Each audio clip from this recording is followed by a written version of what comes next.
Excuse the state of my yard here, needs a clean up. But this is my 1959 NSU N26 model project. And when I say project, it is a project. I know it doesn't look like much, but most of it is here. I do have all the pieces for the handlebars, the gear shifters, all that stuff. I do have them, and the cables, things like that. I don't have a cap for this. It is very dented as well, which I may manage to pull out just a little bit and then eyes upon over or something. As you can see, it's probably been painted about 1,000,000 times. This is the engine that I'm going to try and save. It's the best candidate. I have got 3 of these, but this one seems to be the best candidate for saving. I got this wheel. I did have the wrong back wheel. Now I do have the right one for this year, which isn't so bad. I do think that I'm missing a spacer or something for in here. If some of you could tell me that, I'd be very happy to know that, and I'd look for that piece. Obviously all the smaller pieces for hooking in the cables into the shifters and that there I will need. All of the bolts for fitting the engine and mud guards and everything else I will need, but I can source just normal bolts for most of that, except for fitting the engine obviously. What else? I have a saddle on its way for it. Or that, most things are here, and there is a bit of money to be spent on it. It's probably not a viable project because I'm not even able to get papers for this, but I wanted to do one up just to take to vintage shows and things, so that's why I'm doing it. Handlebars are not, the chrome's not in great shape. I may paint that silver just. I'm not doing an expensive job on this. I'm going to paint it up nice and get it running, and that'll be it. Question about the exhaust, for anyone that might know, and these are all the bits of the handlebars and that, lights. This came with it, but I don't think that it's a Quickley exhaust because it's very short, number one, and this back piece is odd looking. So if some of you could tell me what you think of that, that'd be appreciated. And this header pipe, not too sure if that's off a Quickley either. It probably is. I can't really get that up into it just at the minute with one hand. But I'm just literally piecing it together today to see what I have and have not got, and make a parts list basically. I'm missing the brake rod that goes from the front here to this piece, and I'm sure yous who have done a few of these will probably be able to tell me more parts that I'm missing. A good, I'd say 80% of the parts are here. I'm missing the piece that holds the light, the little piece that hooks onto this that holds the light. But that's it, guys. That's the project. Some people wouldn't take it on, they'd just say it was scrap, which it probably is, but it's here, it's at my house, I might as well do something with it. So catch you later, guys. Hi everyone, welcome back to my channel. So what am I going to do today? Well, I'm going to work on my NSU Quickley engine. I hope you don't mind me posting up the video there just a little minute ago for just the progress I've made on the bike. I got a few of the parts that were wrong replaced. I have now got the right parts, and so now we're going to continue with the build, and I have got my gaskets for my engine now, so I can start thinking about what engine I'm going to actually use here, and which is going to turn out the best and make the best engine. So I'm going to start pulling some stuff apart and see what I've got. Just for those of you who didn't see the very first video I posted about this bike, this back wheel was wrong, it wasn't the right one, and so I managed to sell that hub to a person who really needed it, and that was for an early Quickley. So I've now got a rolling chassis. I do have the handlebars and all them pieces that are needed, gear, shifters, throttle, cables, throttle, all that stuff, carburetor. So I'm going to start trying to build this wee engine now, and I have two of them here, and this seems to be a viable option too. By the looks of it, it looks to be pretty decent. So I'm going to take the first one in and maybe open it up and see what we can do and see what sort of shape it's in. Okay, so we're in my kitchen now, and I'm sitting at the table full of washing. And this is not the engine I was going to use, but the engine I have decided to use has a bit broken off this casing here, and it'll still work, but it's just a bit on the weak side, I think, for the cable coming through here. So that made me think that maybe this is a better option. So upon initial inspection of this engine, I realised there's a piece broken here, which should come up to about that height to accommodate the cover. So it was touch and go whether I'd use that or not, either the casing or the whole bottom end. But I figured out that when you put this on and you get a screw and you screw it in, there's still enough thread there to catch. So I wonder if I tried to deepen that hole a little bit with this drill bit and try and tap it out a bit, would it be alright? And maybe use a longer bolt and a bit of a collar just to make up the space. I think that's the way to go. I think that'll work. So I did have a quick peek at this the other day, last day, but I didn't really go in deep into it. So tonight I'm going to try and go deep into it and see what we've got inside. Okay, so I've undone all these bolts, ready to open the casing. I have to remove this pin, and there's a couple of little clips in there, I don't know if you can see them, that need to be removed first before I can do that. Also, I need to remove this circlip. I believe that's the right mechanism for a 1959 model. I have to remove this nut here, and that casing should lift off.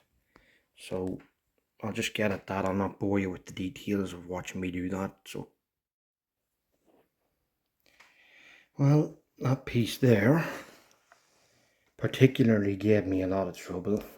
Excuse how quiet I'm talking here. It's just I'm in the house and I've kids in bed, so I'm talking very quietly when I'm doing this. There was a clip on the top part, and you'll see now that there's also a clip on the bottom part of it. I'll just see if I can get you more light so you can see that. Yeah, that's a little better, so you can see this is another clip that has to be removed. Then this casing should just slide off, as far as I'm aware. Well, as you can see, I have the cover now off. No problems, just slid right off, and you can see it's not showing signs of being good inside. And then you come to look at the sprocket on the inside, and it's not hard to tell that that has not been used in an extremely long time. It does not look good. It's very rusty. It can be cleaned up, so I'm not going to worry too much, but I think that it's possible the other engine is probably cleaner inside as well. But I may use this casing for the other one. Also, you can see that the spring has come out it should be sitting in here. It has to come out of that. So, excuse the racket, that's the dog taking a drink there. Yeah, I think we're going to undo this clutch now, and clutch bearing and spring here, and we'll go the rest of the way and see what the rest of it's like. Yeah, so to get this piece off, there's a little clip that goes under it like this, and you'll see the tail end of it just sticking out from under there. So you get your screwdriver, you just give it a little push down, and it should just come out without much hassle. Then it should pull off, but this has been stuck like this for a good 30 years at least, if not 40. So give me a second and I'll just try and pull this off. Well, that turned out to be a little bit of a hassle, but I got it. Then you're left with this clutch spring, clutch bearing. You need to get this nut off, and this should just lift off, freeing up this wheel to come off. And looking at the teeth there on that, don't know about the shape of them. Maybe with a clean up they might be okay, but you can see a tiny bit of wear on them. Sorry. Okay, so when you get this far and you get the clutch part off, or the release bearing and spring, you lift this plate off. So you do, just lifts right off. Apart from having a lot of old oil on it and a little bit of rust, I think that'll clean up okay, and that wouldn't be too bad. Then you have your clutch. This is your clutch with your clutch plates and basket. So it goes on this way with the cog on top. You just lift that wee piece off. Bit rusty, needs cleaning up. And these are you should only be 2 of these plates, which were stuck together. There's the first one. Still got quite a bit of bite left on it. If it was cleaned up, it might work. So I'm just gonna take these off and put them into this the way that they came off. So like that. That is the steel plate that the clutch plates go against, one of them. And it's very rusty too. Could use a good cleaning up, but it would still work.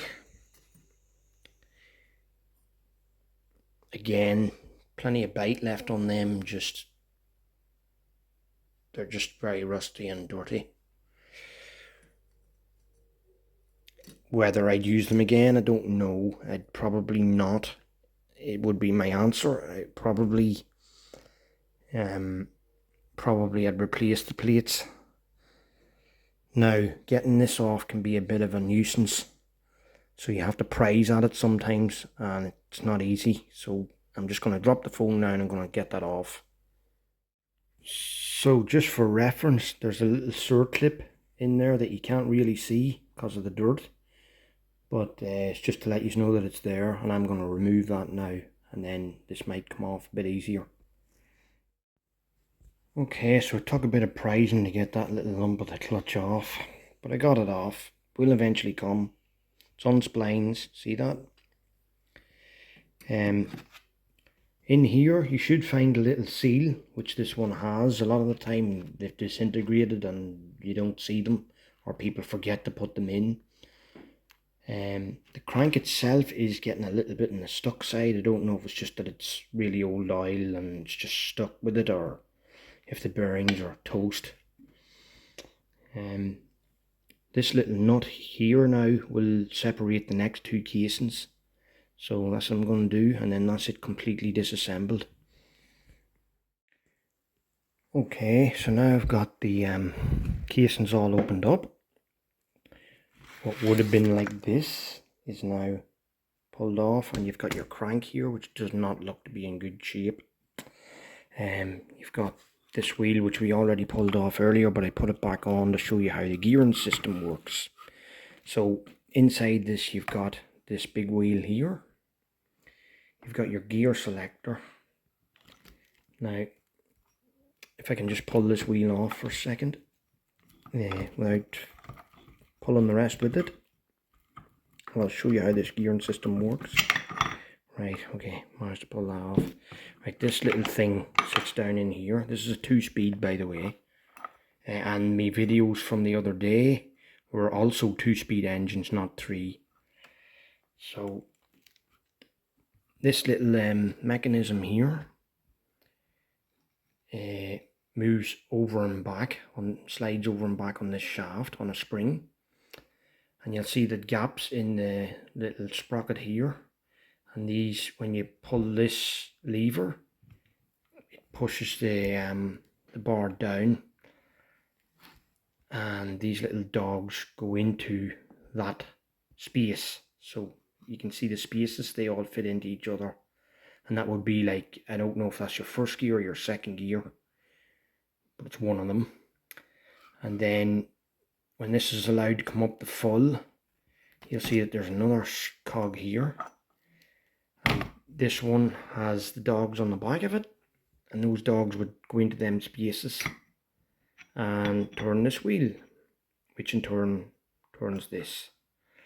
So that's the way it works. It's pretty dirty in here. The bearings are not in good condition. The crank, I don't think, is in good condition. I'll need a better look, but I think the bearings are probably shot on it. That's it, guys. That's the engine opened up, and to be truthful, I don't really know if it's any good to me, this, but one of them can be rebuilt. I haven't opened the good one yet, so we'll see what the good one has to say, and then we'll make decisions. Thanks for watching. Please subscribe to Demo 690, and I urge you to please hit the bell if you like the video. Hit like. Sorry, not the bell, hit like, because I'm really struggling to get viewers here because of the algorithm on YouTube, and I'd really like your help to get more viewers. So please like the videos, and that'll be a big help. Thank you very much. Okay, so just a quick update on the crank before I leave. I took the crank out and tested it out, put a little bit of WD-40 on it, and not so bad. It's not gritty at all. The bearings seem good, there's no play. So the crank seems good. I think the issue was these bearings here. Yeah, they really are knackered. That's just full of rust and grit, and it doesn't want to move really. Same with this one. So that was what was causing the hang up. So I think I've got a good crank. Verdict, I think this engine can be saved. I did have a good look at the barrel though, and unfortunately I found quite a deep score going down there in it. So that barrel is not now going to be any use to me, which is unfortunate because you can't rebore these or anything. So I may have to get a new barrel if I want 2 engines, but I do have enough to have one engine, one good engine, and possibly 2. So I think I'm going to use this cover, even though that wee bit's broken. I'm going to use this one because it's got that lovely piece there, and that's broke on the other engine. And most of this bottom end can be saved for a second engine, just a spare engine. Maybe I'll do it up and sell it, who knows. It needs a damn good cleaning and sorting out though. So that's it, guys. Until next time.